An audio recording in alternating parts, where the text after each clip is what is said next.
Buenas noches, mi nombre es Jesús Emiliano Castañeda Palacios. A continuación voy a desarrollar el taller número 1 sobre gestión del conocimiento. El taller versa sobre unos términos, dato, información, conocimientos y sabiduría. En la parte final resolveremos algunos cuestionamientos formulados por la tutora del curso. Observamos aquí los 4 términos objeto de estudio y vamos a ver desde el punto de vista etimológico sus orígenes. El dato, del latín datum, lo que se da, información, información onis, conocimiento, venir de algo, y sabiduría, del latín sapere, tener inteligencia. Tomando como referente el diccionario de la Real Academia de la Lengua, aquí observamos la definición de dato, antecedentes para llegar al conocimiento, la definición de información, acción de efecto de informar y las diferentes acepciones, conocimiento, acción de efecto de conocer, entendimiento, inteligencia, y sabiduría, que es el grado más alto de conocimiento.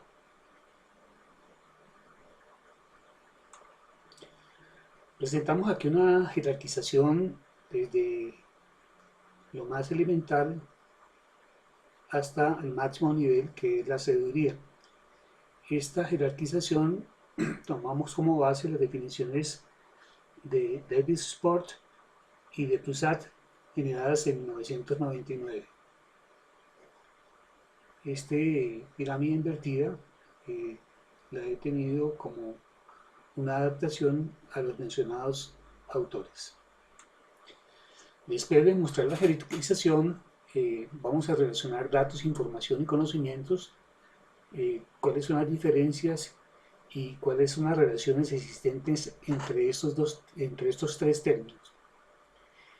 ¿En qué se diferencia el conocimiento de los datos y de información?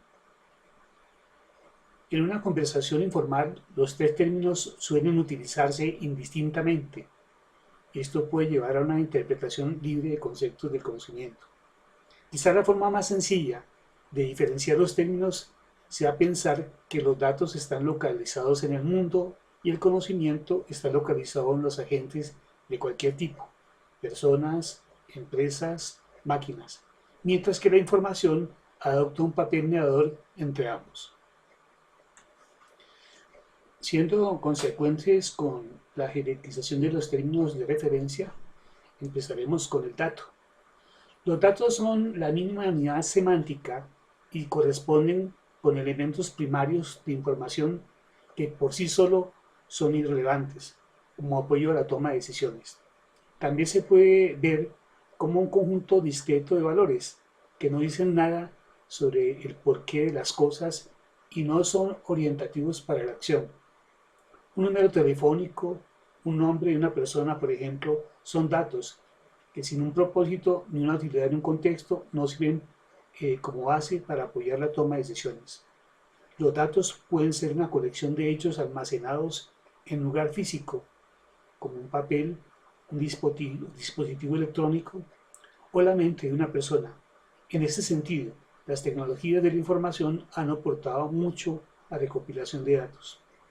Como cabe suponer, los datos pueden provenir de fuentes externas o internas de la organización, pudiendo ser de carácter objetivo o subjetivo, o de tipo cualitativo o cuantitativo. El segundo nivel de la jerarquía hace referencia a la información. La información se puede definir como un conjunto de datos procesados y que tienen un significado, tiene relevancia, un proceso y se genera al interior de un contexto, y que por lo tanto son de utilidad para quien debe tomar decisiones al disminuir su incertidumbre. Los datos se pueden transformar en información añadiéndoles valor, conceptualizando, se sabe en qué contexto y para qué propósitos generan, categorizándolo, se conocen las unidades de medida que ayudan a interpretarlos, calculando. Los datos pueden haber sido procesados matemática o estadísticamente, corrigiendo. Se ha eliminado errores e inconsistencia de los datos y condensando.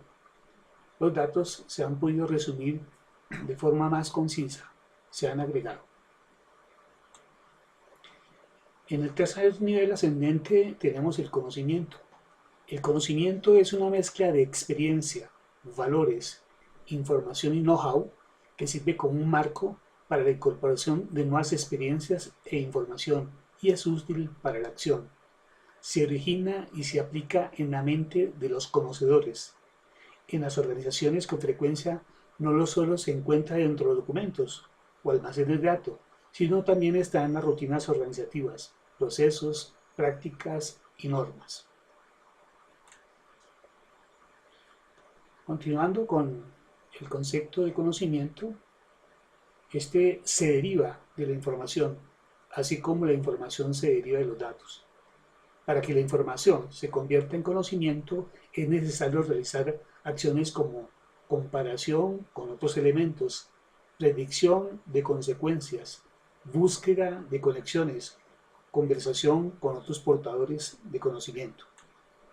El último nivel de nuestra escala corresponde a la sabiduría. La primera acepción del término sabiduría que menciona el diccionario de la Real Academia Española hace referencia al nivel más elevado del conocimiento. Quien posee sabiduría, por lo tanto, dispone del saber y de un entendimiento profundo sobre algún tema. La sabiduría, por lo tanto, es la comprensión avanzada que una persona tiene de un asunto. Si un hombre complementa una licenciatura en literatura, obtiene un doctorado en letras alemanes y asiste a diversos seminarios, es probable que desarrolle sabiduría en materia literaria. Esto querrá decir que sabe mucho sobre la temática. La idea de sabiduría también se emplea para nombrar a la conducta o al comportamiento inteligente o sensato. Suele mencionarse que un jugador de fútbol tiene sabiduría cuando, gracias a su experiencia y visión del juego, sabe ubicarse correctamente en el campo de juego, asiste a sus compañeros y maneja el ritmo del juego. Luego de explicar los 4 términos de referencias, vamos a contestar unos interrogantes formulados por la docente. ¿Qué aspectos debemos cambiar para construir una verdadera sociedad del conocimiento? Debemos explorar como enseñanza para la comprensión, en otras palabras, ayudar a los estudiantes a que aprendan a utilizar el conocimiento para resolver problemas inesperados, en cambio de simplemente recitar hechos del pasado.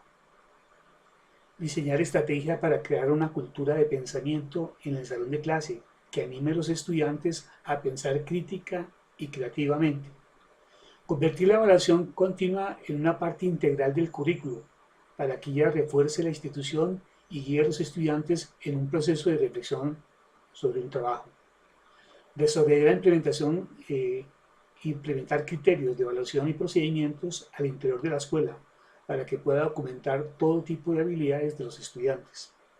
Ordenar el poder de nuevas tecnologías, especialmente de los computadores, para hacer avanzar el aprendizaje y proporcionar el acceso a nuevos terrenos del conocimiento.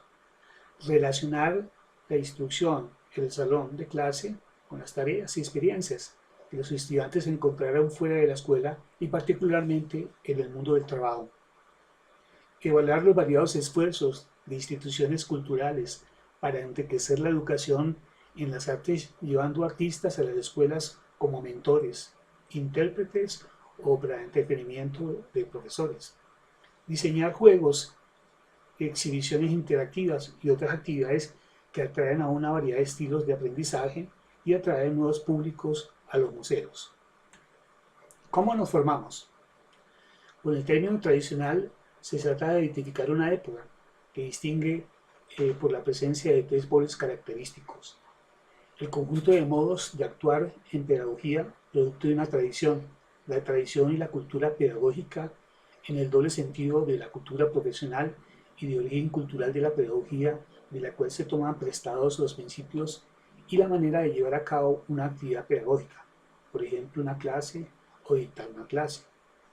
La referencia cultural y humanística del pasado se enseña la tradición, los textos antiguos, los clásicos, es decir, los autores explicados y comentados en clase, las lecciones del pasado.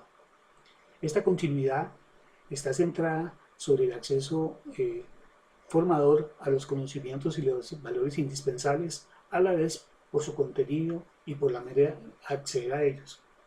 El proceso formal de transmisión y de tradición constituye junto a los elementos de autoridad de los conocimientos y de aquellos que los transcriben.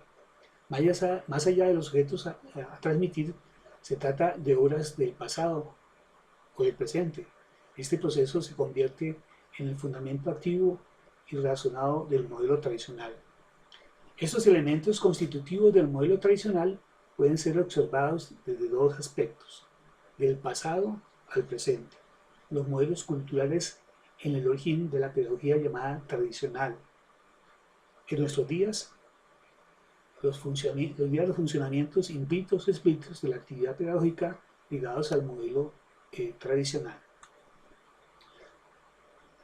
Para poder desarrollar esta filmina de la enseñanza de valores, tomo el texto de John Stuart Mill, que habla sobre los hombres son hombres antes que médicos, ingenieros o arquitectos. La educación deberá hacer de ellos hombres honestos, sensatos y capaces, y ellos con el tiempo se transformarán en médicos, ingenieros y arquitectos honestos, sensatos y capaces. Finalmente, las competencias y conocimientos que adquirimos para adaptarnos a las nuevas modalidades de aprendizaje. En este caso estamos hablando de la formación virtual.